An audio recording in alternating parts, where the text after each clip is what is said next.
Assalamualaikum warahmatullahi wabarakatuh. Perkenalkan, nama saya Afrianto dari Prodi D3 Keperawatan Belitung. Baiklah, di sini saya akan menjelaskan tentang kebutuhan dasar manusia, yaitu oksigenasi. Oksigenasi yaitu proses penambahan oksigen ke dalam sistem yang bertujuan menjaga kelangsungan metabolisme sel tubuh dan mempertahankan hidupnya, melakukan aktivitas bagi berbagai organ atau sel. Sistem tubuh yang berperan dalam kebutuhan oksigenasi yaitu yang pertama, saluran pernapasan bagian atas yang terdiri dari hidung, faring, laring, dan epiglotis. Terus ada saluran pernapasan bagian bawah yaitu trakea, bronkus, dan bronkiolus. Paru-paru berfungsi sebagai tempat pertukaran gas oksigen dan karbon dioksida. Proses oksigenisasi yang pertama yaitu ada ventilasi, yang kedua ada difusi, dan yang ketiga ada transportasi. Terus faktor-faktor yang mempengaruhi kebutuhan oksigenasi yaitu ada saraf otonom, hormonal dan obat, ada alergi, ada faktor perkembangan, faktor lingkungan, dan faktor perilaku. Mekanisme pernapasan terjadi sangat sadar dan tidak sadar. Inspirasi dan ekspirasi berdasarkan cara melakukan inspirasi dan ekspirasi dan tempat terjadinya, yaitu terjadi di bagian dada, yaitu menggunakan pernapasan bagian dada dan pernapasan bagian perut. Pernapasan bagian dada yaitu terdiri dari kontraksi tulang rusuk terangkat, rongga dada membesar, paru-paru mengembang, tekanan udara rongga paru-paru di luar, udara dari luar masuk ke paru-paru. Dan ekspirasi yaitu muculus intercolatalis realisasi dan ke tulang rusuk turun, terus rongga dada menyempit, paru-paru mengecil, tekanan udara rongga paru-paru di luar, terus udara keluar dari paru-paru. Terus selanjutnya yaitu penapasan perut. Penapasan perut yang pertama yaitu inspirasi, yaitu terdiri dari otot diafragma kontraksi, terus diafragma datar, rongga dada dan paru-paru mengembang, tekanan udara rongga paru-paru,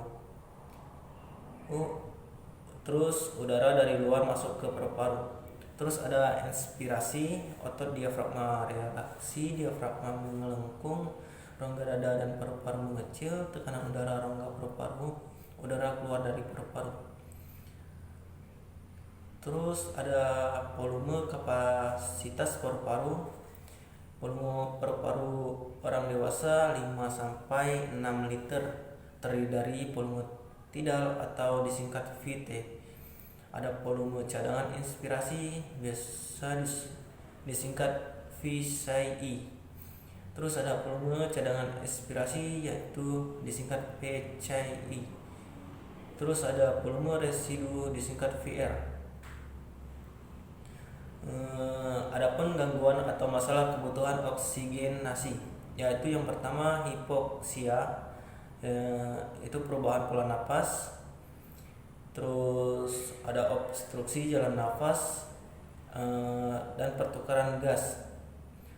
Tindakan untuk mengatasi masalah oksigenasi yaitu ada tujuan oksigenasi, yaitu tercukupinya kebutuhan sel dan jaringan dengan cara memberikan oksigen, ventilasi yang cukup, ada alat untuk menilai kebutuhan oksigen sel dan jaringan saturasi oksigen dengan menggunakan pulse oximetry. Normal saturasi oksigen yaitu 95% sampai 100%. Pemberian oksigen itu nasa kanul, ada juga dengan red bleeding mask, not break mask. Nasa kanul tabung plastik yang mempunyai cabang kecil yang menonjol untuk dimasukkan ke dalam lubang hidung. Terus ada simple mask, yaitu kelebihannya yaitu pasien merasa nyaman, Kekurangannya yaitu udara bersih dengan udara aspirasi masih tercampur sehingga konsentrasi oksigen masih belum maksimal. Konsentrasi oksigen rendah, aliran tinggi. Terus ada rebleeding mass, ya, ada keuntungan dan kekurangannya, yaitu keuntungannya yaitu konsentrasi oksigen lebih tinggi, kekurangannya udara bersih dengan udara aspirasi masih tercampur sehingga konsentrasi oksigen masih belum maksimal. Terus ada sumber oksigen atau sentral tabung berasal dari pusat di dalam institusi di mana saluran berada di dinding dalam tembok dan disiapkan untuk digunakan secara cepat, dihubungkan melalui sebuah pipa yang bertekanan 50-60 pound per inci persegi.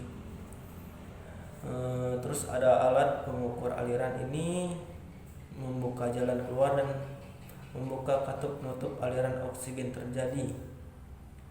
Terus ada fokus pengkajiannya yaitu terdiri dari TTV, hasil BGA, terus ada tanda hipoksia, ada tanda hiperkarbia, situs mental, suara napas, tanda keracunan oksigen. Selain dari sentral oksigen biasanya disimpan di dalam tabung, dan pada tabung tersebut dapat alat tambahan yang disebut dengan regulator. Fungsi mengurangi tekanan dan untuk penyelamatan. Ketika tabung hamper kosong, jarum menunjukkan ke arah merah. Terdapat juga tabung yang lebih kecil yang disediakan untuk kendaraan darurat, dipindah-pindahkan dan dapat di rumah. Terus ada tahapan pemberian oksigen, yaitu ada tahapan perinteraksi, tahapan orientasi, tahapan kerja. Tahapan interaksi yaitu menyiapkan alat-alat untuk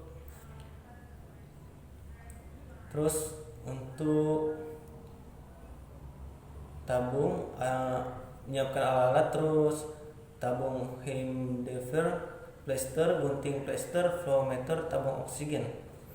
Terus ada orientasi, berikan salam, panggil klien dengan namanya, tujuan, jelaskan tujuan dan prosedur tindakan yang akan dilakukan kepada pasien dan keluarga. Berikan kesempatan pasien untuk bertanya, terus jaga privasi klien, atur posisi klien agar nyaman. Tahapan kerjanya yaitu mengisi gelas humidifier dengan for integration setinggi batas yang tertera. Terus menghubungkan pressure regulator dengan tabung oksigen jika belum terhubung.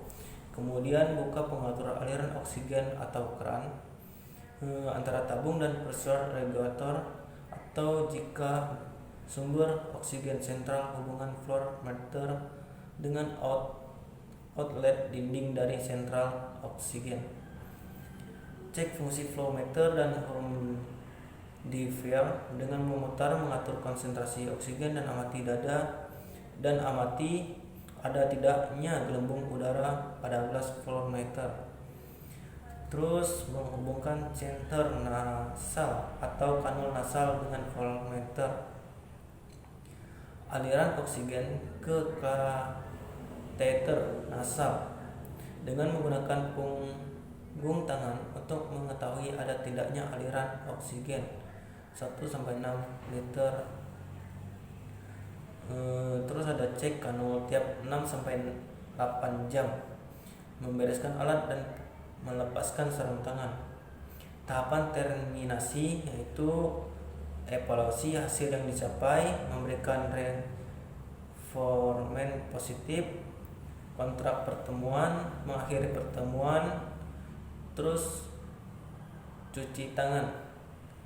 Terus selanjutnya ada dokumentasi tindakan yang sudah dilakukan beserta respon klien. Selanjutnya yang terakhir, pemberian oksigen dengan rating mask. Tempatkan masker ke arah wajah klien dengan letakkan dari hidung ke bawah. Atur masker sesuai dengan bentuk wajah. Masker harus menutup wajah 6-10 liter.